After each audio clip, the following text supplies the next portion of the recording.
Hi hello வணக்கம் welcome back to Dhina's multibagger. Market update என்னன்றதை பார்த்தலாம். நிஃப்டி வந்து 167 பாயிண்ட் மைனஸில் க்ளோஸ் ஆகிருக்கு. பேங்க் நிஃப்டி 427 பாயிண்ட் மைனஸில் க்ளோஸ் ஆகிருக்கு. கோல்டு இன்னைக்கு ஒரு 165 ரூபா கரெக்ட் ஆகி 12,350 ரூபாயில் இருக்குது 22 கேரட் கோல்டு. சில்வர் வந்து ஒரு 4,000 ரூபா கரெக்ட் ஆகி 2,11,000 ரூபாயில் இருக்குது 1 கேஜி சில்வரு. சில்வர் ப்ரைஸ் வந்துட்டு 2 லட்சம் ரூபாயை தாண்டவும் ஹிந்துஸ்தான் சிங்கோட ஷேர் ப்ரைஸ் வந்து 52 வீக் ஹையை வந்துட்டு டச் பண்ணியிருக்கு. ஏன்னா இவங்க தான் வந்து இந்தியாவிலவே வந்து லார்ஜஸ்ட்டாக சில்வர் மேனுஃபேக்சர் பண்ணுறாங்க. ஸோ அதனால இந்த ஸ்டாக் வந்துட்டு ஏறி இருக்கு. இவங்க தான் வந்துட்டு 99.9% வந்துட்டு பியூரிட்டியான சில்வரையும் இவங்க வந்துட்டு மேனுஃபேக்சர் பண்ணி கொடுக்குறாங்க. ஸோ இதனால இந்த ஷேர் ப்ரைஸ் வந்து இன்க்ரீஸ் ஆகிருக்கு.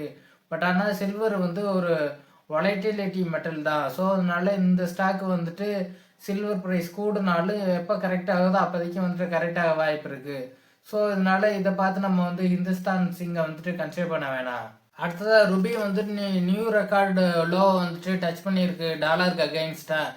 இன்னைக்கு வந்துட்டு 91 ரூபா 14 பைசா வந்துட்டு டச் பண்ணியிருக்கு. இதுதான் வந்துட்டு இருக்கிறதுலேயே ஹையஸ்ட் லோவாக வந்துட்டு டாலருக்கு அகெயின்ஸ்டாக ருபி விழுந்திருக்கு. ருபி வந்துட்டு இந்த இயரில் மட்டும் 6% வந்துட்டு கரெக்டாக இருக்குது. ஸோ அதனால நம்ம என்ன பண்ணோம்னா டாலரில் ஏர்ன் பண்ணுற கம்பெனி நம்ம வந்துட்டு கன்சிடர் பண்ணோம்னா நமக்கு ஃபியூச்சரில் நல்ல ரிட்டர்ன் கொடுக்கும். ஸோ ருபி விழ ஐடி அண்ட் ஃபார்மா ஸ்டாக்கு வந்துட்டு நல்ல நியூஸாக இருக்கும். அதே டைமில் எக்ஸ்போர்ட்ஸ் எல்லாரும் என்ன சொல்கிறாங்க அப்படின்னா ருபி வந்துட்டு 100 ரூபாயை வந்துட்டு டச் பண்ணுறதுக்கு வாய்ப்பு இருக்குன்னு 3 வருஷத்தில் அப்படின்னு சொல்லியிருக்காங்க. ஸோ இந்த மாதிரி இருக்க சுச்சுவேஷனில் வந்துட்டு இப்போதைக்கு வந்துட்டு கரண்டாக நம்ம எந்தெந்த ஸ்டாக்கை வந்துட்டு கன்சிடர் பண்ணால் வந்துட்டு நமக்கு டாலரில் ஏர்னிங் வர்ற கம்பெனியாக பார்த்து கன்சிடர் பண்ணலாம். இப்போதைக்கு வந்துட்டு டாலரில் ஏர்ன் பண்ணுற கம்பெனியை கன்சிடர் பண்ணுற ரேஞ்சில் இருக்க ஸ்டாக் என்னென்னு பார்த்தோம்னா Natco, doctor Reddy, Zydus Life Sciences and IT ஸ்டாக்கான விப்ரோ வந்துட்டு நம்ம தாராளமாக கன்சிடர் பண்ணலாம். இது அடுத்ததாக வேதாந்தா வந்து டிமர்ஜ் பண்ணுறதா அனௌன்ஸ் பண்ணியிருந்தாங்க. அதுக்கு வந்துட்டு என்சிஎல்டி வந்துட்டு அப்ரூவல் கொடுத்துருக்காங்க. ஸோ இதனால வந்துட்டு வேதாந்தா வந்து 6 கம்பெனியாக வந்துட்டு டிமர்ஜ் ஆக வாய்ப்பு இருக்குது. இந்த நியூஸ் வந்ததுனால இன்னைக்கு வந்துட்டு ஸ்டாக் 4.5% மேலே வந்துட்டு ரைஸ் ஆகிருக்கு. ஸோ இதை பார்த்து நம்ம வந்துட்டு கன்சிடர் பண்ண வேணாம். இந்த ஸ்டாக் வந்துட்டு அதிக டெப்டில் மாட்டிக்கிட்டு இருக்கு. அதுவும் வந்துட்டு டாலரில் கடன் வாங்கியிருக்காங்க.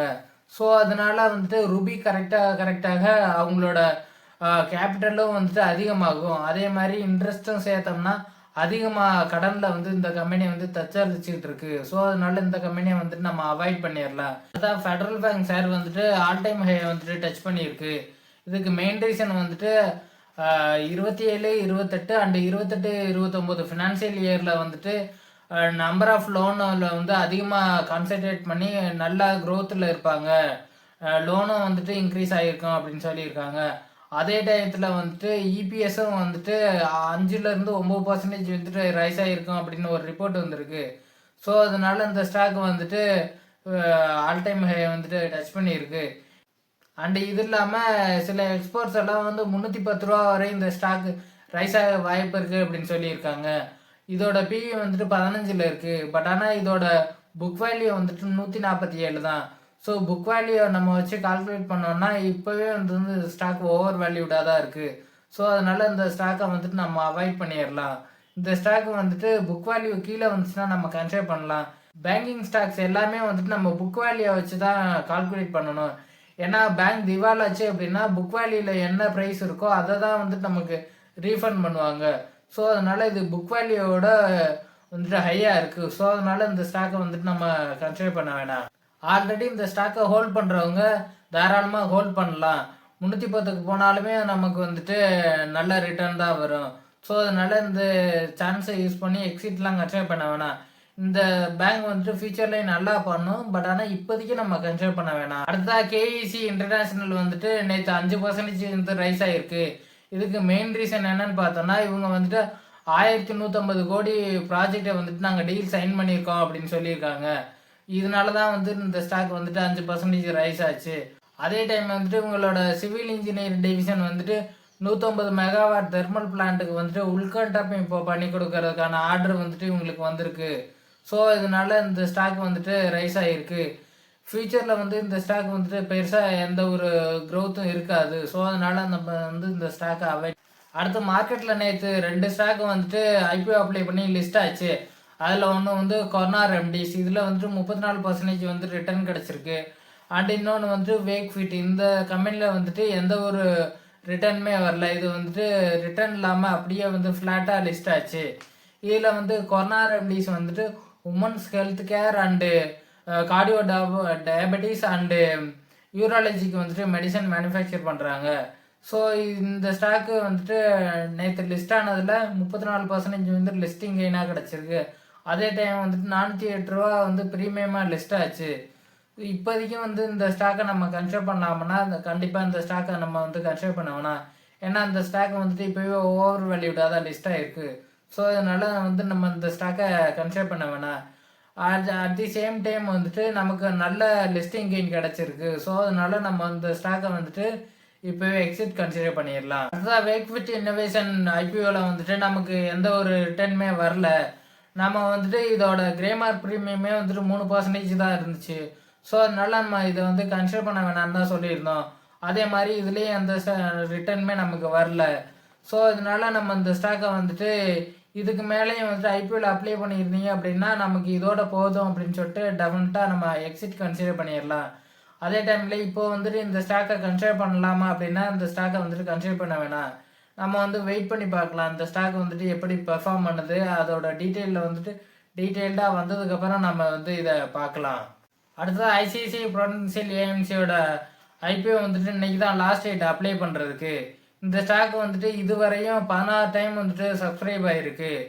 இந்த ஸ்டாக்கில் வந்துட்டு கண்டிப்பாக ஒரு லிஸ்டிங் கெயினா 10-15% வரையும் லிஸ்டிங் கெயின் கிடைக்கிறதுக்கு வாய்ப்பு இருக்குது. அதுலேயே வந்துட்டு இந்த ஸ்டாக் வந்து ஒரு 336 ரூபா ப்ரீமியமில் வந்துட்டு லிஸ்ட் ஆக வாய்ப்பு இருக்குது அப்படின்னு சொல்லி கிரேமார்க் ப்ரீமியமில் இருக்குது.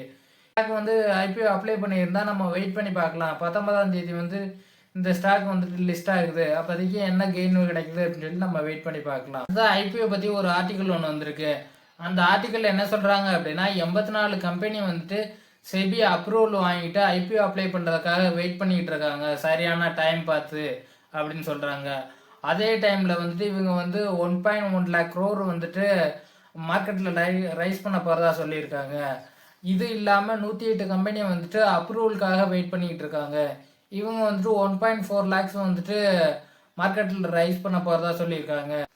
ஓவராலாக இந்த இயர்க்குள்ளே வந்துட்டு 190 கம்பெனி வந்துட்டு மார்க்கெட்டில் புதுசாக லிஸ்டாக வாய்ப்பு இருக்குது அப்படின்னு சொல்லியிருக்காங்க. இவங்க எல்லாருமே வந்துட்டு 2.5 lakh crore வந்துட்டு மார்க்கெட்டில் ரைஸ் பண்ண போகிறாங்க.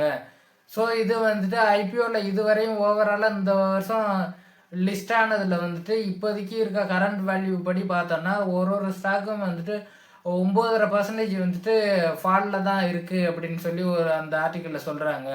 ஸோ நம்ம வந்துட்டு ஒரு ஐபிஓ அப்ளை பண்ண போகிறோன்னா அந்த ஐபிஓவில் வந்துட்டு நமக்கு லிஸ்டிங் கெயின் கிடைக்குமா அண்ட் இந்த கம்பெனி வந்துட்டு ஃபியூச்சரில் நல்லா க்ரோ ஆகுமா அப்படின்றத சர்ச் பண்ணி பார்த்துட்டு அதுக்கடுத்து வந்துட்டு ஐபிஓ அப்ளை பண்ணலாம். அடுத்ததாக ஹெச்டிஎஃப்சி அண்ட் ஹெச்டிஎஃப்சி குரூப்புக்கு வந்துட்டு 9% வரையும் இண்டஸ்இண்ட் பேங்க்கில் ஹோல்ட் பண்ணிக்கலாம் அப்படின்னு சொல்லிட்டு ஆர்பிஐ பர்மிஷன் கொடுத்துருக்காங்க. ஆல்ரெடி வந்துட்டு 5% வரையும் தான் வந்துட்டு ஹோல்ட் பண்ணுறதுக்கு லிமிட்டை வந்துட்டு ஆர்பிஐ கொடுத்துருந்தாங்க. இப்போ வந்து இவங்க எங்களோட ஸ்டேக் வந்துட்டு 5%க்கு மேலே இருக்க வாய்ப்பு இருக்குது அப்படின்னு சொல்லிட்டு ஆர்பிஐட்ட வந்துட்டு பர்மிஷன் கேட்டாங்க. ஸோ அதுபடி வந்துட்டு இப்போ 9% வரையும் நீங்கள் வந்து ஹோல்ட் பண்ணிக்கலாம் அப்படின்னு சொல்லிட்டு பர்மிஷனை வந்துட்டு ஆர்பிஐ உங்களுக்கு கொடுத்துருக்காங்க. ஸோ இதனால வந்துட்டு ஹெச்டிஎஃப்சி அண்ட் ஹெச்டிஎஃப்சி குரூப் வந்துட்டு இண்டஸ்இண்ட் பேங்க்கில் வந்துட்டு 9.5% வரையும் ஸ்டாக்கை வந்து ஹோல்ட் பண்ணுறதுக்கு வாய்ப்பு இருக்குது. இந்த வீடியோவில் அவ்வளோதான் இன்ஃபர்மேஷன். இந்த வீடியோ உங்களுக்கு பிடிச்சிருந்துச்சுன்னா லைக் பண்ணுங்கள், உங்கள் ஃப்ரெண்ட்ஸ் அண்ட் ஃபேமிலிக்கு ஷேர் பண்ணுங்கள், எங்கள் சேனலை சப்ஸ்கிரைப் பண்ணுங்கள்.